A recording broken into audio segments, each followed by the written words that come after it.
Oi galera, sejam bem-vindos ao trabalho do Grupo 5 e hoje vamos falar sobre eletrólise, o processo físico-químico que se utiliza de energia elétrica para forçar a ocorrência de reações químicas, assim produzindo substâncias simples ou compostas que podem ou não ser encontradas na natureza, mas quando são encontradas, não são encontradas em grande quantidade.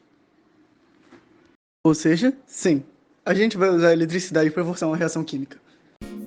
Passaremos rapidamente nos conceitos de eletrólise ígnea e aquosa e em seguida vamos para a parte experimental.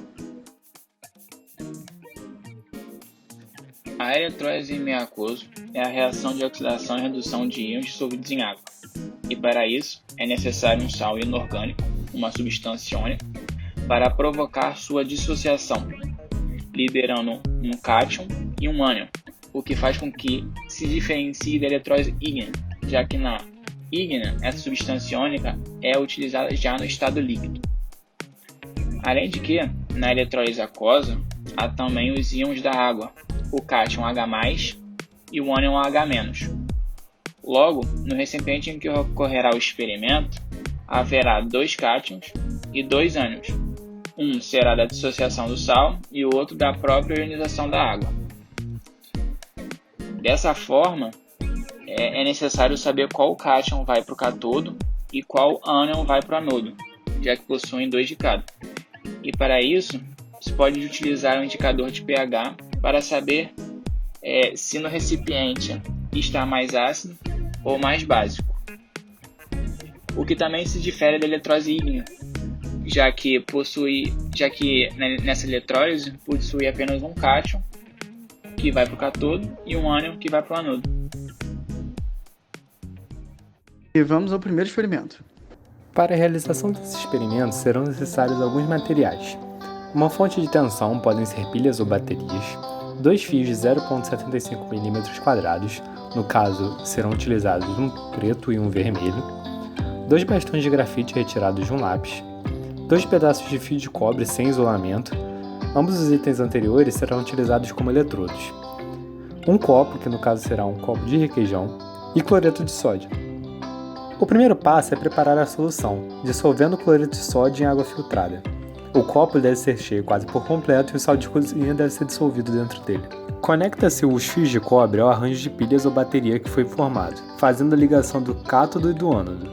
Os bastões de grafite serão os eletrodos e vão na outra extremidade dos fios. Agora, basta introduzir os bastões de grafite na solução aquosa de cloreto de sódio. Com o sistema preparado e em funcionamento, é possível notar a formação de bolhas em ambos os polos. Elas se dão da ocorrência de gases nos eletrodos.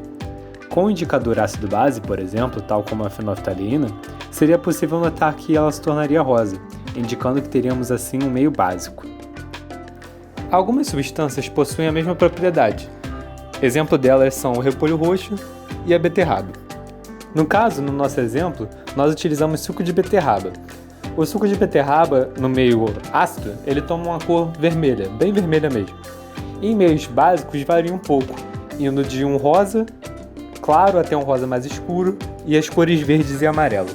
No nosso experimento, ela tomou a cor rosa, indicando que o meio se tornou básico também, como era esperado. No polo positivo se forma o gás cloro, Cl2, e no polo negativo o gás hidrogênio, H2. O experimento teve uma realização caseira, por isso algumas coisas ocorreram diferente do esperado. Pessoalmente, foi muito mais fácil notar as bolhas que se formavam nos eletrodos, em decorrência dos gases gerados. Ainda, se nós utilizássemos bastões de grafite que foram retirados, por exemplo, de uma pilha, seria muito mais fácil notar essas bolhas, elas seriam maiores e seriam em maior quantidade. Se fosse utilizada em vez de uma fonte como baterias ou pilhas, em um arranjo qualquer, se fosse utilizada uma fonte de bancada, nós teríamos um resultado muito mais satisfatório. Bem, agora nós podemos explicar o que acontece nesse experimento de eletrólise. Além da dissociação iônica do NaCl, formando os íons Na+, e Cl-, existe também a reação de autoionização da água, formando hidroxila, OH-, e hidrônio, H3O+. Sendo o Na+ um metal alcalino, a água recebe os elétrons do cátodo. A semi-reação que ocorre no cátodo é 2H+, mais 2 elétrons, gera como produto o gás hidrogênio, H2. Agora, no caso dos ânions, o Cl- é menos reativo que a hidroxila, o H-, e por isso sofre oxidação. A semi-reação que nós temos no ânodo é de 2Cl-, gerando Cl2, que é o gás cloro, mais 2 elétrons. No final, temos como produtos o Na+OH-, que é o hidróxido de sódio, que torna o meio básico. E além disso, a reação global tem como produtos o gás cloro e o gás hidrogênio, ou seja, o Cl2 e o H2. E agora, com a conclusão do primeiro experimento, vamos ao segundo. Nesse experimento eu precisei usar 2 pilhas ligadas em série, usei 2 fios para poder fazer a condução, um metal que está enferrujado, nesse caso é uma chave de roda, está enferrujada, e um metal de sacrifício, que nesse caso é o parafuso, e depois eu adicionei a malha de aço para poder ter uma área maior de contato.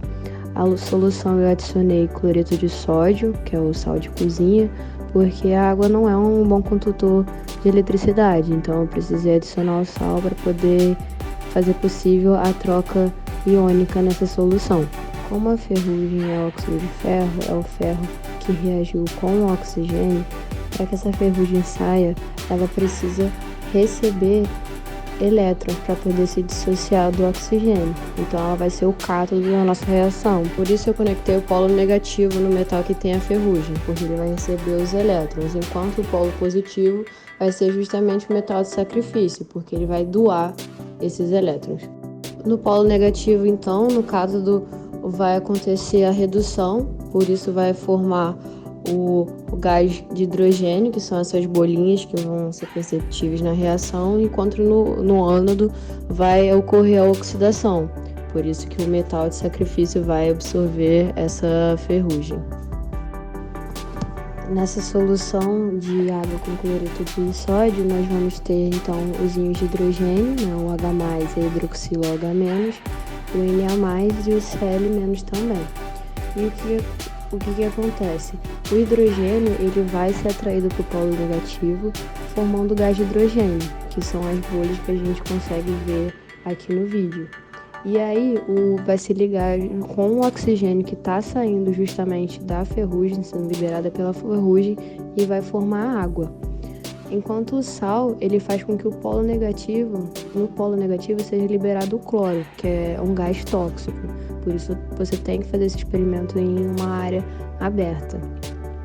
No polo positivo, ele vai atrair os íons negativos, as hidroxilas, que elas vão reagir com o ferro, fazendo ele perder elétrons e se transformando em ferrugem, nesse metal de sacrifício.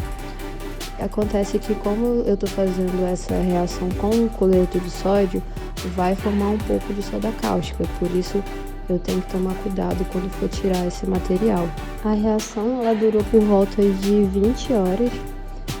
A água estava fria quando eu coloquei, de repente se eu tivesse colocado a água quente, a reação teria acontecido mais rápido, mas quando eu estou retirando aqui, a gente consegue ver a ferrugem que ficou na solução e também que foi para a palha de aço. O parafuso também absorveu a ferrugem, né, no caso, e a gente consegue ver que a chave de roda ela já está bem mais limpa do que ela estava antes, porque toda essa ferrugem se desprendeu dela e foi para a solução e também para a palha de aço. Depois de fazer a limpeza do material, a gente consegue ver aqui o antes e o depois do parafuso, né? Que ele ficou já enferrujado, e o antes e o depois da chave de roda. Pode perceber que a ferrugem saiu bastante, quase 100%, porque eu não deixei a reação o tempo máximo que ela poderia. E com a conclusão desse experimento, damos por encerrado esse vídeo. Perguntas nos comentários ou se estivermos